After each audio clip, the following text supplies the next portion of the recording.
Large organizations have optimized and created structures that are designed for essentially Scrum teams. They're not designed for a world where, like, I have an idea, I'm on my phone, I type it into Codex, I come home and it's implemented. You can't, instead I'm gonna pair with such and such person tomorrow for 3 hours.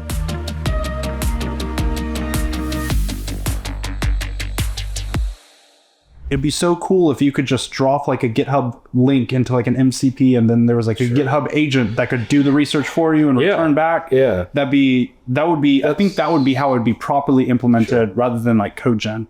Yeah, I think I agree. And that's why, so at Cased, our open source repo, this thing called Kit, does a lot of that. Right. For this idea, this is a project toolkit where we're basically trying to get you as much repository context as possible so you could feed it to an LLM to build dev tools, right? I think there's a lot of ways of representing that UX, right? There's certainly plenty that can be done there. I think part of the problem, and this is true of all dev tools right now, is everyone's in different things. So, not half, but a large number of people are in some IDE. Yep. Some people are now going to be in, Claude Code in the terminal, or they're in a web browser with Codex.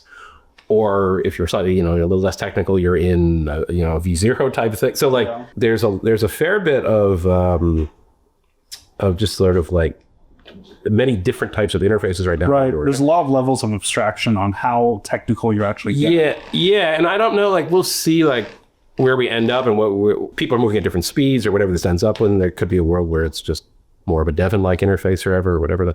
I don't know, but I think GitHub, they're going to make some missteps. They still have that distribution once they nail it. Again, it's also, I always say this, we are here in San Francisco, we're very startup oriented, which is good. But, I don't know how many of you talk to people in enterprises right now. You get a mix of I'm experimenting with AI coding, or, we're trying to figure out how it fits into our current Scrum plans, or... No, I still see organizations bamming it. How many story points is that going to cost? Yes. And the truth is that I think large organizations are not really designed. Actually, I know they're not designed for this mode of programming. Right? That's right. Large organizations have optimized and created structures that are designed for essentially Scrum teams working on a moderately predictable schedule, like you said, story points and so on. They're not designed for a world where I have an idea, I'm on my phone, I type it into Codex, I come home and it's implemented. It literally doesn't work, right? You can't, instead I'm going to pair with such and such person tomorrow for 3 hours. To set up a meeting, set up an in-person meet. And all of the structures around how project management works in large organizations, and not even large, just sometimes moderate sized, none of it's emphasized, none of it's built for that, right? And I think that's going to take a long time to fix. And so I think if GitHub even helps, or not just GitHub, but anyone, and that helps those companies sort of get along in that journey, then they'll get there. And nothing I've seen in enterprise software says that they can just turn on a dime like that. It's just they got to get it approved, and then it's got to get adapted, and then all the people who don't want to do it.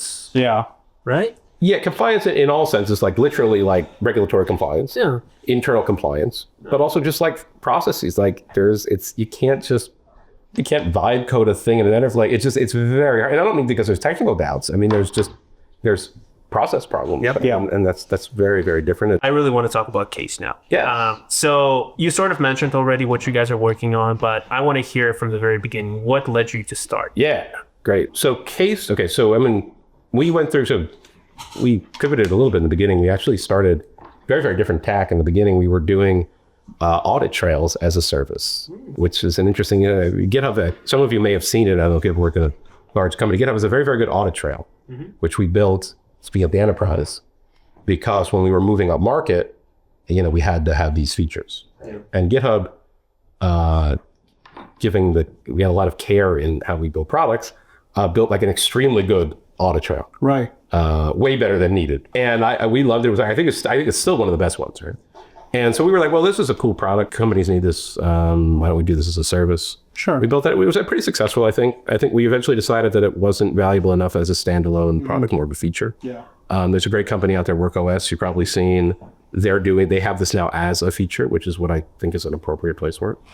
And so we then pivoted away to start doing what we more really like to do, which is DevOps. And we started building a product that was oriented for DevOps people to basically help them do things that basically work on remote servers. Right. So, SSHing in with playbooks and so on, right? And that was also a good product. And then bang, LLM started to actually work. And we were like, well, okay, well, this is one of those times. What do you define as LLMs actually work? Like 3.5 or like 4? Yeah, 4, I think. 4, yeah.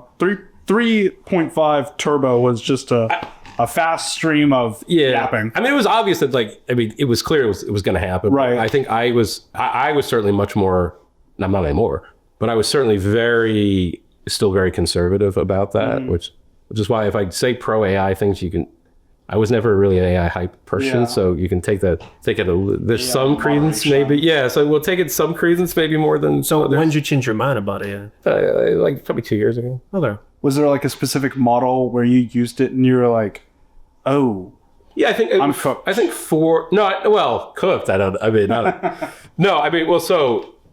So skip ahead a little bit. The recent models, I would say, have pretty much showing that, like, I think programming will we're halfway there to solving most of it. But before we get to that, so we were like, okay, look, like this is probably going to be right. These sorts of things happen, maybe once every few decades. Right.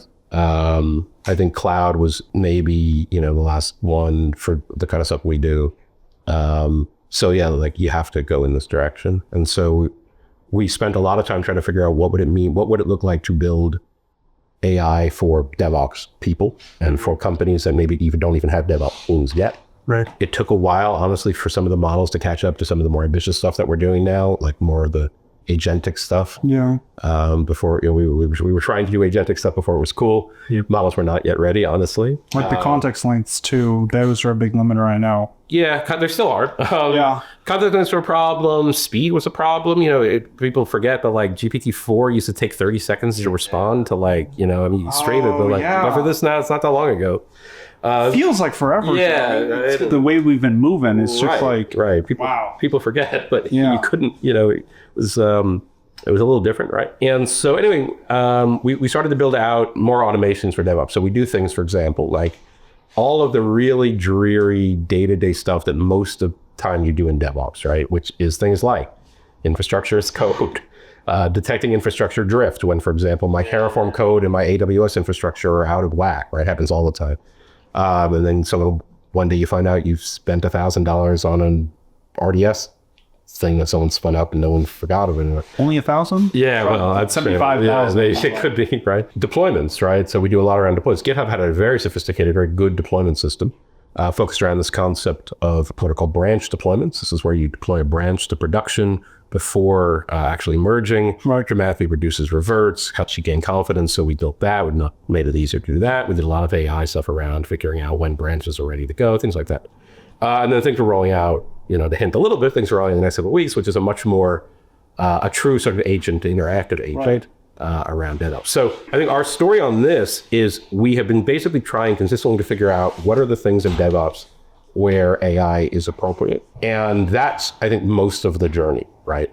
Because, obviously we use LLMs primarily, we use other stuff, but in infrastructure work, you're not just going to turn your infrastructure on and say, LLM, go do something, right? Don't trust me with my credit card, my AWS link credit card. So we're not, right? So having to figure out how you can chip away, build deterministic type flows when you need to. Build deterministic technology. Yeah, well, right. And use the parts of it could be deterministic subsets has been part of that journey. And it's working. I think people who are customers that are getting the most value from us right now are people who basically are like, look, we're moving extraordinarily fast on the product side, largely because they're using their AI. Right. And they're like, our DevOps work is a blocker at this point because it's so much slower. Yeah. Right. And so, if you're in a system where, for example, you can't deploy all day, that's going to hold you back. If you're in a system where your tests are not really reliable, we get flaky tests. What are tests? Yeah, well, exactly. I'm still a believer in tests. In fact, I'm actually a bigger believer in tests now than I've ever been. Really? In the vibe coding? Oh, absolutely.